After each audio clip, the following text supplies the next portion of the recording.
Friends, இந்த கிளைமேட்டுக்கு தகுந்த மாதிரி பால் சேர்க்காம ஒரு ப்ளைன் டீ சூப்பராக எப்படி போடுறதுன்னு சொல்லித்தரேன். ஒரு பவுல் வச்சுட்டு அதில் 4 டம்ளர் தண்ணி சேர்த்துக்கோங்க. கூடவே வெல்லம் சேர்த்துக்கோங்க. 2 டேபிள் ஸ்பூன் மல்லி நல்லா இடிச்சிட்டு சேர்த்துக்கோங்க. ஒரு துண்டு இஞ்சியும் நல்லா இடிச்சிட்டு சேர்த்துக்கணும். 3 போல் மிளகு சேர்த்துக்கோங்க. இது எல்லாமே நல்லா கலந்துட்டு கொதி வந்ததுக்கப்புறம் 2 டீஸ்பூன் டீ தூள் சேர்த்துக்கோங்க.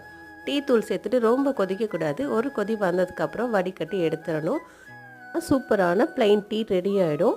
இது பார்த்திங்கன்னா சளி பிடிச்சிருக்க டைமில் நல்லா குடித்தா தொண்டைக்கு இதமாக இருக்கும். த்ரோட் பெயினெல்லாம் சூப்பராக கேட்கும். ட்ரை பண்ணி பாருங்கள். இதெல்லாம் ஈவினிங் ஒர்க் பார்த்திங்கன்னா ஸ்கூல் ப்ராஜெக்ட் தான். பொங்கல் தீமில் ட்ராயிங் வரைய சொல்லியிருந்தாங்க பாப்பாவுக்கு. அதுதான் வரைஞ்சிட்டு இருந்தோம். ஏதோ எனக்கு தெரிஞ்ச அளவுக்கு வரைஞ்சி கொடுத்துருக்கேன்.